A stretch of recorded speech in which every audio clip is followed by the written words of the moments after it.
तीसरे पार्ट की शुरुआत होती है और हम रॉकी को देखते हैं जिसने अब अपोलो क्रीड को हरा दिया है और वो एक विश्व विजेता बन चुका है। और इस मैच के बाद अब रॉकी रुकने का नाम ही नहीं ले रहा। उसके सामने जो भी फाइटर आता है वो उसे हरा देता है और वो देखते ही देखते पूरे दुनिया में फेमस हो जाता है और वो हेवीवेट चैंपियन के टाइटल को 10 बार डिफेंड करता है। इसीलिए अब हर जगह सिर्फ और सिर्फ रॉकी की चर्चा होती है और रॉकी एक बहुत बड़ा स्टार बन चुका है। इसीलिए अब सारी कंपनियां उससे जुड़ना चाहती है ताकि वो उनकी कंपनियों का प्रचार कर सके। इसीलिए रॉकी इससे बहुत सारे पैसे बना रहा है और देखते ही देखते अब रॉकी बहुत ही अमीर हो चुका है और उसकी जिंदगी पूरे तरीके से बदल चुकी है और रॉकी एक लेजेंड बन चुका है। और सारे लोग सोचते हैं कि रॉकी के सामने अब दुनिया का कोई भी फाइटर नहीं टिक सकता। तभी हम क्लेबर लैंग नाम के एक फाइटर को देखते हैं और ये बहुत ही खूंखार है। ये अपने सामने वाले प्लेयर को कच्चा चबा जाता है और वो एक बार मारना शुरू करता है तो वो तब तक मारता है जब तक वो सामने वाले को ध्वस्त न कर दे। इसीलिए अब लैंग का नाम भी पूरी दुनिया में मशहूर होने लगता है और लैंग का एक ही मकसद होता है कि वो रॉकी से फाइट करे और उसे हराए। इसीलिए वो सबके सामने कहता है कि वो रॉकी से लड़ना चाहता है और वो ये भी कहता है कि रॉकी का मुकाबला आज तक एक बढ़िया प्लेयर से नहीं हुआ है। वो हमेशा एक ही पूंजियों से लड़ता है तभी वो अपने टाइटल को बचा पाया है। लेकिन लैंग चाहता है कि रॉकी उससे लड़े और तब लैंग उसे हरा करके बनेगा विश्व विजेता। और लैंग अपने हर एक फाइट के बाद रॉकी को चैलेंज करता है या अगर कोई भी मीडिया वाला उसके पास आता है तब वो रॉकी को चैलेंज करता है। और लैंग को देख करके ये लगता है कि उसकी जिंदगी का अब एक ही मकसद है कि वो रॉकी को हराए। और अब हम पोली को शराब पीते हुए देखते हैं और वो भी इस खबर को देख रहा होता है टीवी पे। और इस खबर को देखने के बाद जब वो जा रहा होता है तभी बार का ओनर उससे कहता है कि तुम रॉकी के दोस्त हो ना, उससे मेरा हेलो कहना।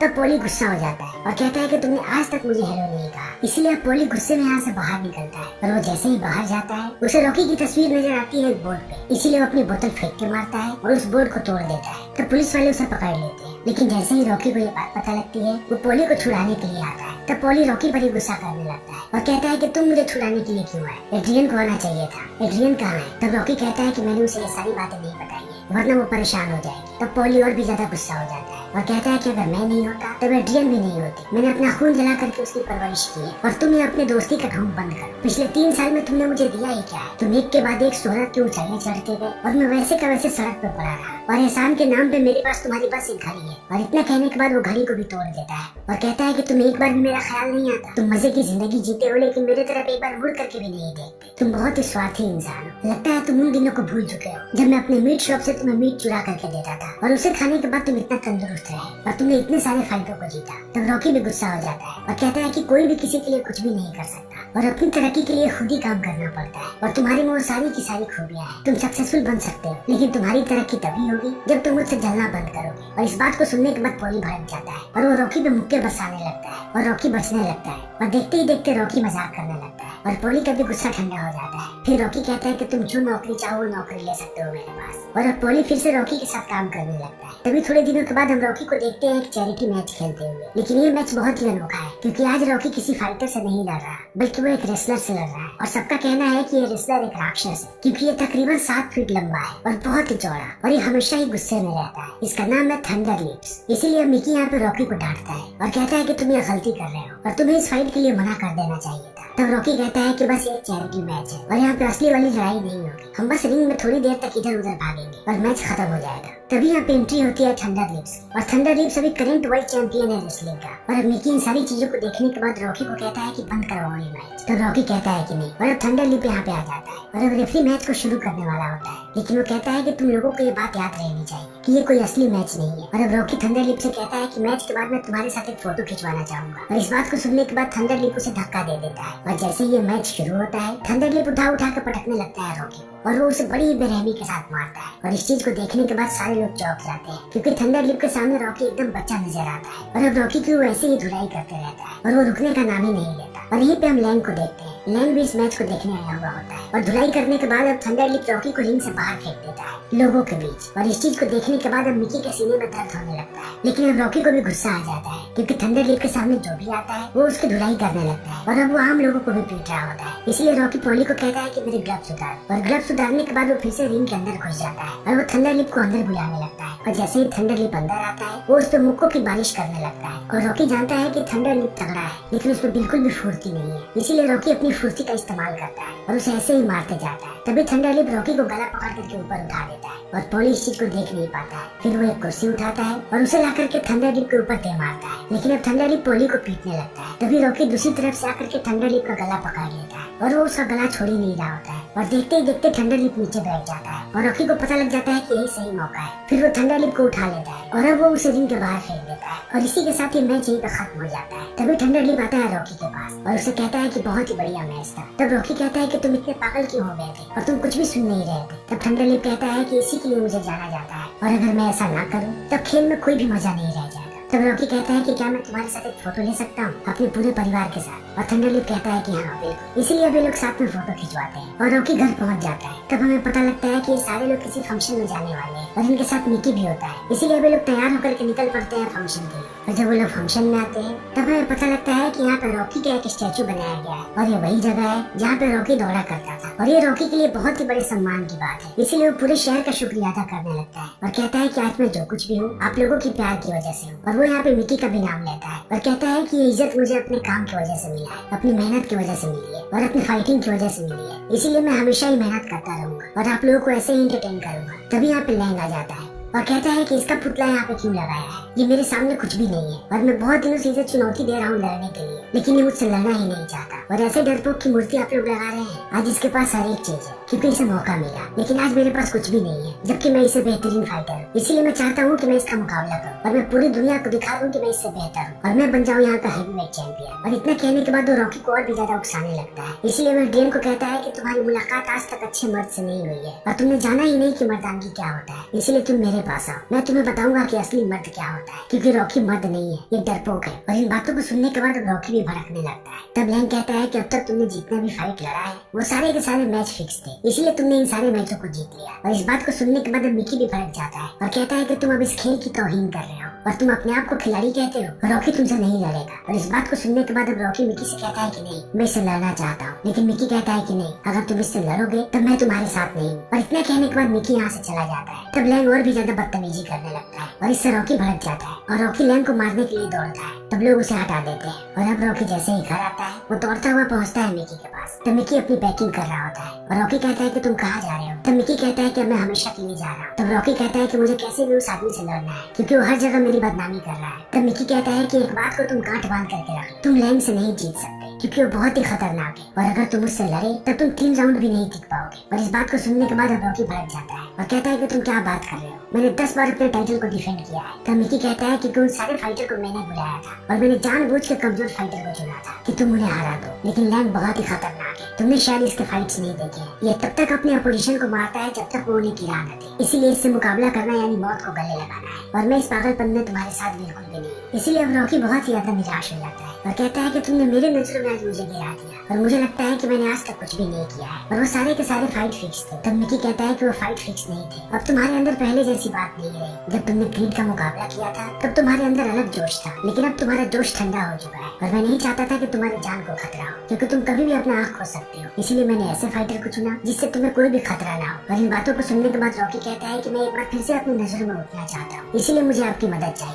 और मैं सचमुच लैंग से लड़ना चाहता हूँ और ये मैच अपने आप के लिए लड़ना चाहता हूँ ताकि मैं अपनी नजरों में ऊपर उठ सकूं। और इन बातों को सुनने के बाद मिकी भी मान जाता है और रॉकी अपनी प्रैक्टिस को शुरू कर देता है। लेकिन अब रॉकी एक ऐसी जगह पर प्रैक्टिस करता है जो पूरा का पूरा पब्लिक प्लेस होता है और अब रॉकी बहुत ही ज्यादा फेमस है, इसलिए लोग उसे ठीक से प्रैक्टिस भी नहीं करने देते। वो बीच बीच में उससे ऑटोग्राफ मांगते हैं और उसके साथ फोटोज खिंचवाते हैं और इन सारी चीजों को देख करके मिकी बहुत ही ज्यादा गुस्सा होता है और कहता है कि तुम ऐसे कभी भी मैच को नहीं जीत पाओगे और ये प्रैक्टिस करने का बिल्कुल भी तरीका नहीं है, चलो हम अपनी पुरानी जगह पे चलते हैं। तब रॉकी कहता है कि वो जमाना चला गया और अब नया जमाना ऐसा ही है और हम यहीं पे प्रैक्टिस करेंगे। और रॉकी ऐसे ही प्रैक्टिस करते रहता है और हमें पता लगता है कि रॉकी की प्रैक्टिस बिल्कुल भी पुख्ता नहीं है। तभी दूसरी तरफ हम लैंग को देखते हैं और लैंग अपनी पूरी जान लगा रहा है अपनी प्रैक्टिस में और उसकी आंखों में वो जुनून नजर आता है कि वो कैसे भी रॉकी को हराना चाहता है। और अब देखते ही देखते मैच का दिन आ जाता है और जब रॉकी रिंग में जा रहा होता है तभी वो लैंग को देखता है और लैंग यहाँ पे रॉकी से फिर से बदतमीजी करने लगता है, इसीलिए रॉकी उसे मारने के लिए दौड़ता है। इसी बीच लैंग मिकी को धक्का दे देता है और उसके सीने में दर्द शुरू हो जाता है और उसकी तबीयत खराब होने लगती है। तब रॉकी उसके पास जाता है और कहता है कि मैं इस मैच को कैंसिल कर रहा हूँ क्योंकि मैं तुम्हारे पास रहना चाहता हूँ। तब मिकी कहता है कि ऐसा मत करो, तुम जाओ और जाकर के मैच लड़ो, मैं बिल्कुल ठीक हूँ। इसीलिए अब रॉकी चला जाता है मैच लड़ने और यहाँ पे अपोलो क्रीड भी आया होता है, इसीलिए वो दोनों फाइटर को शुभकामनाएं देने आता है। लेकिन वो जैसे ही लैंग के पास जाता है लैंग उससे बदतमीजी करने लगता है और कहता है कि मैं हारे हुए खिलाड़ियों उसे बिल्कुल भी हाथ नहीं मिलाता और इस बात से अब क्रीड को गुस्सा आता है। इसीलिए वो रॉकी के पास जाता है और कहता है कि इसे जल्दी से खत्म करो। और अब देखते ही देखते इस मैच की शुरुआत हो जाती है और रॉकी बहुत ही ज्यादा गुस्से में होता है, इसलिए वो लैंग पे टूट पड़ता है और उसे बहुत मारता है। लेकिन जैसे ही लैंग संभलता है वो रॉकी पे हमला करने लगता है और एक बार लैंग मारना शुरू करता है तब वो रॉकी को एक भी मौका नहीं देता और वो जल्दी ही रॉकी की हालत खराब कर देता है और पहला राउंड खत्म हो जाता है। तो रॉकी पॉली से पूछता है कि मिकी कैसा है और यहाँ पे हमें पता लगता है कि अभी रॉकी का पूरा ध्यान मिकी की तरफ है, इसीलिए वो फाइट पे पूरा ध्यान नहीं दे पा रहा। और अब देखते ही देखते दूसरे राउंड की शुरुआत होती है और लैंग एक बार फिर से टूट पड़ता है रॉकी पे और वो उसे बहुत मारता है और वो उसे एक दमदार पंच मारता है और रॉकी जमीन पे नीचे गिर जाता है और वो नॉकआउट हो जाता है और लैंग इस मैच को जीत करके बन जाता है नया हैवीवेट चैंपियन।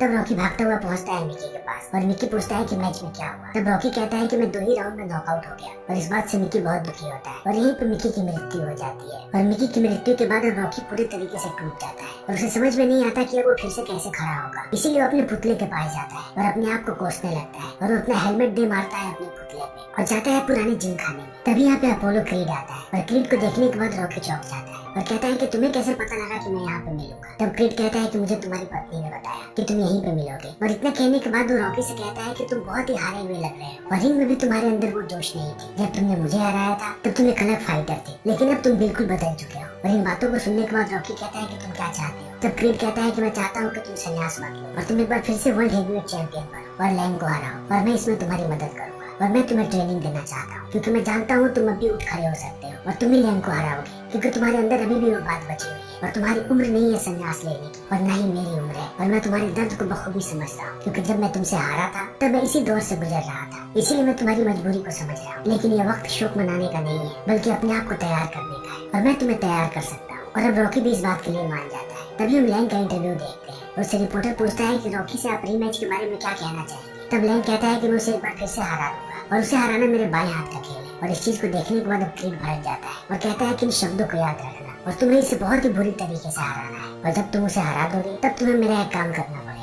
और रॉकी कहता है कि क्या काम। तब क्रीड कहता है कि जब जीत जाओगे तब मैं तुम्हें बताऊंगा। लेकिन अब क्रीड कहता है कि फिलाडेल्फिया में तुम्हारी प्रैक्टिस नहीं होगी, मैं तुम्हें कैलिफोर्निया लेकर के जाना चाहता हूँ जहाँ मैंने प्रैक्टिस की थी। और अभी सारे लोग कैलिफोर्निया के लिए निकल जाते हैं और जैसे ही ये लोग उस जगह पे पहुँचते हैं जहाँ से क्रीड ने ट्रेनिंग ली थी तब ये सब चौंक जाते हैं क्योंकि ये जगह बहुत ही गंदी होती है और यहाँ पे सिर्फ काले लोगों को ट्रेनिंग दी जाती है। तभी यहाँ पे रॉकी के सामने आता है क्रीड का मैनेजर जिसका नाम है टोनी और वो रॉकी को कहता है कि मुझे तुम्हारा इंतजार था, चलो तुम्हारी प्रैक्टिस को शुरू करते हैं। और अब क्रीड रॉकी को सबसे पहले स्विमिंग करवाता है। तब रॉकी पूछता है कि हम स्विमिंग क्यों कर रहे हैं। तब क्रीड बताता है कि तुम्हारे शरीर में फुर्ती की कमी है, इसलिए स्विमिंग से तुम्हारा शरीर खुलेगा, उसके बाद तुम्हारे अंदर फुर्ती आएगी। और इतना कहने के बाद अब क्रीड रोज रॉकी को लेकर के जाता है रिंग में और वो उसके साथ फाइट करता है और उस पर वैसे ही मुक्कों की बारिश करता है जैसे मुक्के उस पर लैंग ने चलाए थे। लेकिन अब क्रीड गुस्सा भी होने लगता है रॉकी पे और कहता है कि तुम बिल्कुल ढीले हो चुके हो और अगर तुम्हारा यही रवैया रहा तब इस बार भी लैंग तुम्हें 2 राउंड में ढेर कर देगा, इसलिए अपने शरीर को खोलो और तुम्हारे अंदर एक फुर्ती चाहिए। और अब रॉकी की ट्रेनिंग ऐसे ही चलती जाती है और बीच बीच में ये लोग लैंग के मैच को भी देखते हैं ताकि ये लोग अच्छी स्ट्रेटेजी बना सके कि उसे कैसे हराना है। लेकिन क्रीड बिल्कुल भी खुश नहीं होता है रॉकी से क्योंकि रॉकी के शरीर में पहले ऐसी बात नहीं है। और अब क्रीड अगले दिन रॉकी को लेकर के जाता है समंदर के किनारे और कहता है कि अब हम दोनों रेस लगाएंगे और तुम अपनी पूरी ताकत लगा करके मुझे हराओ। और अब ये दोनों दौड़ना शुरू कर देते हैं लेकिन क्रीड दौड़ करके आगे निकल जाता है और जब वो मुड़ करके देखता है तब उसे पता लगता है कि रॉकी रुक चुका है, इसीलिए वो रॉकी पे भड़क जाता है और कहता है कि तुम अंदर से मरते जा रहे हो और तुम बिल्कुल खत्म हो चुके हो और अगर तुम ऐसे करते रहोगे तब तुम्हारा कुछ भी नहीं होगा। और इस चीज को देखने के बाद अब एड्रियन आती है रॉकी के पास और कहती है कि तुम्हारे दिमाग में क्या चल रहा है। तब रॉकी कहता है कि मैं इस फाइट को छोड़ना चाहता हूँ, पहले मुझे अपने आप पे बहुत ही ज्यादा विश्वास था और मैं जब भी किसी को हराता था तब मुझे लगता था कि मैं बहुत ही बेहतरीन हूँ, लेकिन जब से मुझे पता लगा है कि वो सारे फाइटर्स मेरे से कमजोर थे और मैंने कभी भी एक ताकतवर फाइटर से लड़ाई नहीं की तब से मेरे कॉन्फिडेंस की धज्जियां उड़ गई है और मुझे लगता है कि मैं कुछ भी नहीं हूँ। और इन बातों को सुनने के बाद एड्रियन भी भड़क जाती है और कहती है कि तुम कहना क्या चाहते हो, हम सबको तुम पे भरोसा है लेकिन सिर्फ इकलौते इंसान तुम ही हो जिसे अपने आप पे भरोसा नहीं है। मिकी ने तुम्हें बचाने के लिए सब कुछ किया था लेकिन तुम इस बात को भूल रहे हो कि तुमने जितने लोगों से फाइट की वो फाइटर थे और तुमने उनका जंग का मुकाबला किया, लेकिन अब तुम अपने आप का भी मुकाबला नहीं कर पा रहे हो और तुम अपने आप से डरते जा रहे हो। और मैं जिस रॉकी को जानती थी वो डरपोक नहीं था, वो हर एक समस्या का डट के मुकाबला करता था। और मुझे अपने आप से ज्यादा तुम पे भरोसा है कि तुम दुनिया के किसी भी फाइटर को हरा सकते हो और क्रीड को भी तुम पे भरोसा है, इसलिए अब जरूरत है कि तुम अपने आप पे भरोसा करो। और यहाँ से रॉकी को थोड़ा कॉन्फिडेंस मिलता है और वो अपनी प्रैक्टिस को शुरू करता है और अब वो अपनी पूरी ताकत लगा देता है और क्रीड भी अपनी पूरी ताकत लगाता है। और अब तक रॉकी ने मिकी के हिसाब से ट्रेनिंग की थी लेकिन क्रीड का तरीका बिल्कुल ही अलग है, इसलिए वो रॉकी को पूरे तरीके से बदल देता है और अब रॉकी किसी नौजवान की तरह लड़ने लगता है क्योंकि उसके शरीर में अलग किस्म की फुर्ती होती है और रॉकी अलग अलग दांव पेच सीखता है, इसीलिए वो बिल्कुल ही अलग नजर आता है और वो शारीरिक तौर पे बिल्कुल ही बदल चुका है। और अब देखते ही देखते मैच कदीम आ जाता है। तब रिपोर्टर लैंग से बात करते हैं और कहते हैं कि आपने रॉकी के लिए क्या कोई अलग योजना बनाई है? और लैंग कहता है कि रॉकी को हराना मेरे बाएं हाथ का खेल है, इसीलिए मुझे कोई योजना बनाने की जरूरत नहीं है। तभी हम क्रीड को देखते हैं जो रॉकी को मोटिवेट कर रहा होता है और अब वो उसे अपना वही शॉट देता है जो पहन करके उसने रॉकी से पहला मैच लड़ा था। और इस चीज को देखने के बाद रॉकी बहुत खुश होता है और क्रीड कहता है कि इस बात को मत भूलना कि तुम कहाँ से आए हो और कितनी मुश्किलों का सामना करने के बाद तुम यहाँ तक पहुँचे हो। और आखिरी मैच में लैंग ने तुम्हारे साथ क्या किया था, इन सारी चीजों को याद करते लड़ना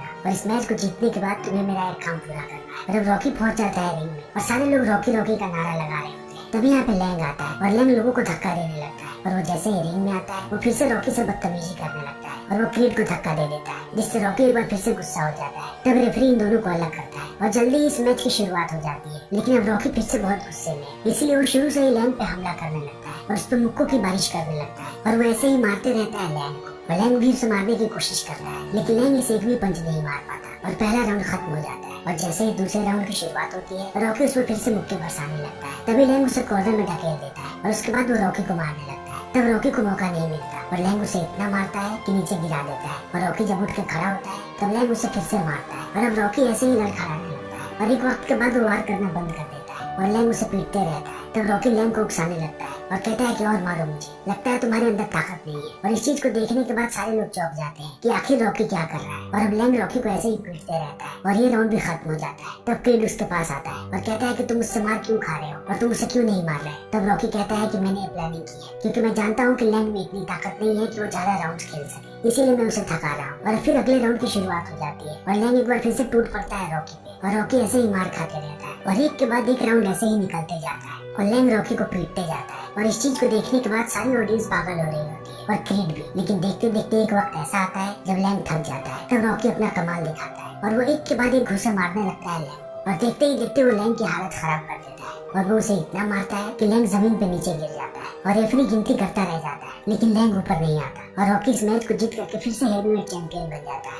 और इस चीज को देखने के बाद लोग बहुत ज्यादा खुश हो जाते हैं और टोनी और क्रीड आ जाते हैं रिंग के अंदर और टोनी रॉकी को ऊपर उठा लेता है और अब सारे लोग बहुत ही ज्यादा खुश हैं। और इस मैच के बाद अब क्रीड रॉकी को कहता है कि तुम्हें अपना वादा पूरा करना है और इतना कहने के बाद वो उसे रिंग में लेकर के जाता है और कहता है कि अब मैं तुमसे फाइट करूंगा और इस फाइट को कोई नहीं देखेगा और ना ही यहाँ पे कोई रेफरी होगा, सिर्फ मैं और तुम जब भी मुझसे मैच जीते हो बस कुछ ही सेकंड्स का फासला रहा है, इसीलिए मैं तुमसे लड़ना चाहता हूँ। और रॉकी अब यहाँ पे मजाक उड़ाता है क्रीड का और ये दोनों मजाक करने लगते हैं और रॉकी कहता है कि तुम बूढ़े हो चुके हो। तो क्रीड कहता है कि देखते हैं और अब ये दोनों फाइट करने लगते हैं और इसी के साथ ये फिल्म यहीं पे खत्म हो जाती है। तो दोस्तों हमारी आज की वीडियो यहीं पे खत्म होती है। अगर आपको हमारी ये वीडियो पसंद आई हो तो इसे लाइक करें, शेयर करें और चैनल को सब्सक्राइब करें। Thank you.